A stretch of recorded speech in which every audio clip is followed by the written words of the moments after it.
नमस्कार, न्यूज़ 18 में आपका बहुत बहुत स्वागत है। बुलेटिन की शुरुआत से पहले एक खबर अब तक की हेडलाइंस पर। पंजाब चुनाव से पहले दिल्ली के सीएम अरविंद केजरीवाल ने की बड़ी घोषणा, कहा 300 यूनिट फ्री बिजली व सारे बिल करेंगे माफ। पटना में एस्टेट अभ्यर्थियों का प्रदर्शन, शिक्षा मंत्री का घेराव करने पहुंचे अभ्यर्थियों पर पुलिस ने किया लाठीचार्ज। यूपी विधानसभा चुनाव से पहले निषाद पार्टी और अपना दल के बाद रामदास अठावले ने की बीजेपी से सीटों की डिमांड। और अब खबरें विस्तार से। लखनऊ में भारत रत्न डॉक्टर भीमराव अंबेडकर स्मारक और सांस्कृतिक केंद्र का राष्ट्रपति श्री रामनाथ कोविंद द्वारा शिलान्यास किया गया। इस मौके पर यूपी के सीएम योगी आदित्यनाथ भी मौजूद रहे। यानी ठीक 93 वर्ष पहले 1928 में समता, देश गुलाम था, देश की आजादी की लड़ाई कैसे लड़ी जानी चाहिए, किन विपरीत परिस्थितियों में अपनी शिक्षा और अपनी उच्च शिक्षा को अर्जित करके बाबा साहब भीमराव अंबेडकर देश की सेवा के लिए आगे आए थे। और आज ही वह तिथि थी जब उन्होंने समता नामक साप्ताहिक का शुभारंभ करके देश के अंदर एक समता मूलक समाज की स्थापना के लिए, पूरे देश की स्वाधीनता की लड़ाई को आगे बढ़ाने के लिए इस कार्य का शुभारंभ भी किया था। यूपी में 2022 में होने वाले विधानसभा चुनाव के लिए रिपब्लिकन पार्टी ऑफ इंडिया ने अब बीजेपी से सीटों की डिमांड की है।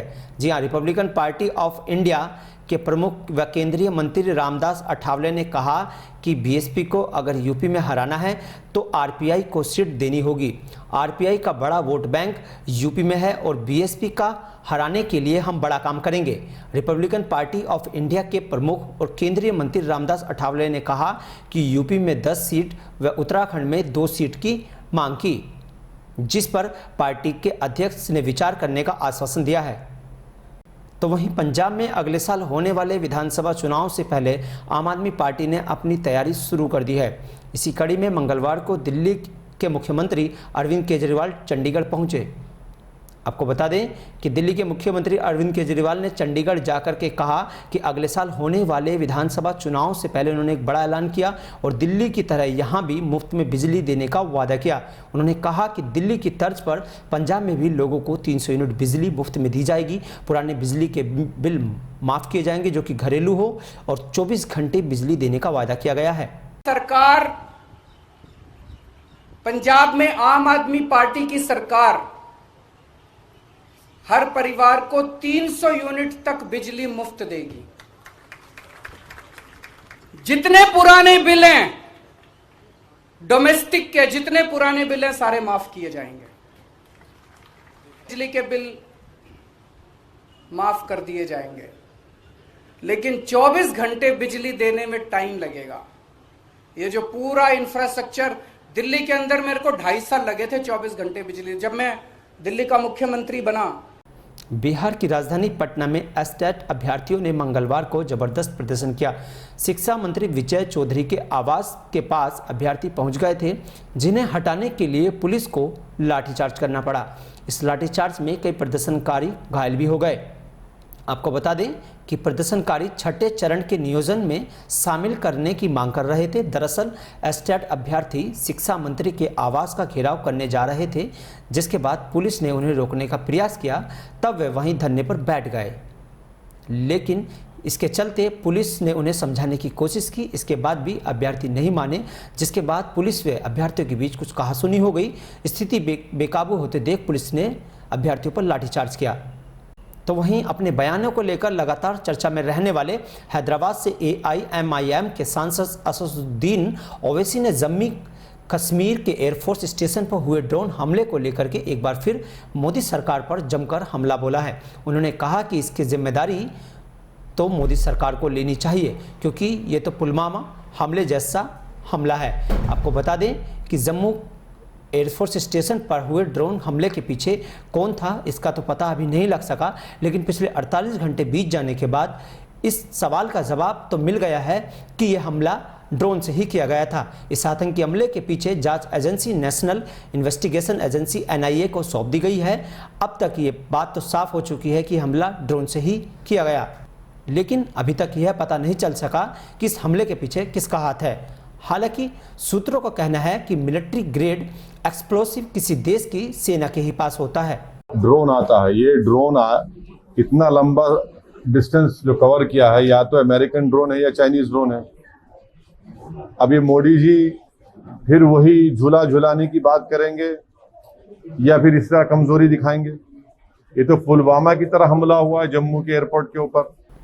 सहारनपुर के सदर थाना इलाके में रेलवे कर्मचारी के साथ हुई लूट की वारदात की गुत्थी अब सुलझ गई है।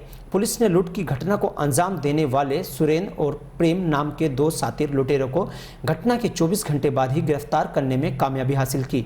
पुलिस ने आरोपियों के पास से लूटी गई नकदी, सोने की चैन, मोबाइल फोन और एक बाइक बरामद की है। आरोपी सुरेंद्र और प्रेम पर पहले से ही कई मामले दर्ज हैं। सहारनपुर के एसपी सिटी राजेश कुमार ने बताया कि 26 जून की रात को आरोपियों ने रेलवे के एक कर्मचारी के साथ लूट की वारदात को अंजाम दिया था। एसपी सिटी ने बताया कि दोनों आरोपी नशे की आदी हैं और नशे की पूर्ति के लिए अक्सर इस तरह के आपराधिक घटनाओं को अंजाम देते हैं। फिलहाल दोनों को पुलिस हिरासत में ले लिया गया है। उस घटना के दोनों बदमाश गिरफ्तार किया सदर बाजार पुलिस ने मात्र 24 घंटे के अंदर। वो लूटा हुआ मोबाइल बरामद हुआ है, उनका पैसा बरामद हुआ है, कुछ कागज़ जो गए थे वो बरामद हुआ है। जो ये इसमें लुटेरे हैं वो यही सदर बाजार क्षेत्र के रहने वाले हैं। एक लुटेरा ऐसा है जिसका पहले से भी आपराधिक इतिहास है, पहले भी हत्या और बलात्कार के केस में जेल जा चुका है। ये दोनों नशेड़ी किस्म के हैं और इनको शराब पीने के आदी हैं और उसी के तलब की पूर्ति के लिए इन्होंने लूट की घटना कारित की थी।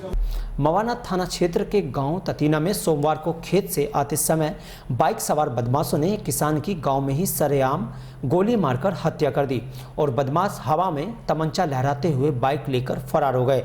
जिसके बाद आनन फानन में ग्रामीणों ने मामले की सूचना पुलिस को दी और घायल को नज़दीकी स्वास्थ्य केंद्र में भर्ती कराया, जहां उसका इलाज के दौरान मौत हो गई। फिलहाल पुलिस ने मामला दर्ज कर लिया है और पुलिस मामले की जाँच में जुटी है। मृतक किसान सतपाल के पुत्र दीपेन ने बाइक सवार 2 अज्ञात बदमाशों के खिलाफ शिकायत भी दर्ज कराई थी। थाना मवाना के ग्राम ततीना में सतपाल पुत्र रघुवर दयाल उम्र लगभग 60 वर्ष नामक व्यक्ति की हत्या कर दी गई है। शव को पोस्टमार्टम हेतु मोर्चरी भिजवा दिया गया है। परिजनों से तहरीर लेकर सुसंगत धाराओं में मुकदमा पंजीकृत करवाया जाएगा। अग्रिम वैधानिक कार्रवाई की जा रही है। प्रदेश में हॉर्स फायरिंग पर प्रतिबंध लगा हुआ है, लेकिन शामली में हॉर्स फायरिंग के मामले रुकने का नाम नहीं ले रहे हैं। शामली जिले में हॉर्स फायरिंग का लाइव वीडियो सोशल मीडिया पर तेजी से वायरल हो रहा है, जो कि आप तस्वीरों में देख सकते हैं कि लाइव वीडियो में 4 युवक लाइसेंसी रिवॉल्वर व अवैध असलहों से लाइव फायरिंग कर रहे हैं। चारों युवक शादी के जश्न पर फायरिंग करते नजर आ रहे हैं। वायरल वीडियो सदर कोतवाली क्षेत्र के मोहल्ला आज़ाद चौका का बताया जा रहा है, जहां पर एक सपा नेता के बेटे की शादी का कार्यक्रम था, जिसमें लाइसेंसी रिवॉल्वर व अवैध हथियारों से कई राउंड फायरिंग की गई। वायरल वीडियो करीब 1 महीना पहला बताया जा रहा है। फिलहाल पुलिस मामले की जाँच में जुटी है। आइए रुक करते हैं एक और अगली बड़ी खबर की ओर। मेरठ के रोहटा थाना क्षेत्र में एक तेज रफ्तार ट्रक ने एक बाइक सवार को टक्कर मार दी, जिसके बाद ट्रक व बाइक में लगी टक्कर से एक महिला की मौके पर ही मौत हो गई, तो वहीं उसके पति सहित 2 बच्चियां गंभीर रूप से घायल हो गई। सूचना मिलने पर मौके पर पहुंची पुलिस ने शव को कब्जे में लेकर पोस्टमार्टम के लिए भेज दिया है। वहीं गंभीर रूप से घायलों को अस्पताल में भर्ती कराया गया। ये जो है नारायणपुर से चला था लड़का और ये अपने बच्चों को लेकर मोदने घर जा रहा था जी, छोड़ने के लिए जी। जो अपने घर वाले को, इनके साथ इनके घर वाले थे और 2 भांजे थे जी, और वो छोड़ने जा रहा था, बाइक से चल रहे थे जी। और ये घटना सुबह 8 बजे करीब हुई थी। अच्छा, कैसे हुई है? ये जी ट्रक जो बताया गया था, ट्रक से बताया गया था। अच्छा। और हमें फ़ोन के जरिए हमें पता चला था जब हम यहाँ पर आए हैं। यूपी के औरैया जनपद के विधुना नगर पंचायत द्वारा पंचायत क्षेत्र में सड़कों पर गलियों की साफ सफाई के लिए सफाई कर्मचारियों की तैनाती की गई है, लेकिन सफाई कर्मचारी की जगह नाबालिग बच्चे हाथ में झाड़ू लिए सड़कों पर झाड़ू मारते हुए नजर आए। हाथों से गंदे कूड़ा भरकर हाथ वाली गाड़ी से खींचते नजर आ रहे हैं।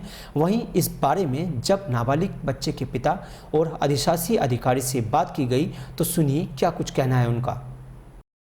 ये बताइए, जो आपका बच्चा बेला रोड पे झाड़ू लगा रहा था और कूड़ा भर रहा था, ये किसके कहने पे कार हो रहा था? सफाई नायकों के कहने पर कार कर रहा था। किसके? सफाई नायकों के कहने पर। सफाई नायकों, कौन था? सुरेश। तो अच्छा ये बताइए कि आपकी जानकारी में था कि बच्चा आपका गया है? हमारी जानकारी में तो नहीं था। हाँ, ले गए थे लोग। क्या कह के ले गए थे? कि रोड पे सफाई करने में चले। तो जब आप बीमार थे तो वो सुरेश क्यों ले गए थे? अब इमरजेंसी समस्या थी इसलिए ले गए। देखिए, हमारे यहाँ जो भी कर्मचारी नियुक्त हैं, सारे कर्मचारी जो है या तो अस्थाई हैं या संविदा पे हैं या आउटसोर्सिंग पे हैं। तो किसी को ये परमिशन नहीं है कि मतलब कोई बच्चा यहाँ कार्य करे। हमारे यहाँ जितने हैं सब बालिग हैं और मैं इस पे जांच करा रहा हूँ। अगर इसमें जो है कोई अपने स्थान पे किसी बच्चे को भेजता है तो उसके खिलाफ बहुत सख्त कार्रवाई करेंगे। कहा गया है कि कुछ बच्चों का कहना है या उनके पिता का कहना है कि सफाई नायक ये कार्य करवा रहे हैं। देखिए, अगर ऐसे कार्य में जो कोई भी संलिप्त पाया जाता है, क्योंकि ये कार्य जो है मानवाधिकार के विरुद्ध है। बुलेटिन में फिलहाल इतना ही। देश और दुनिया की तमाम खबरें देखने के लिए न्यूज़ 80 पर जाएं।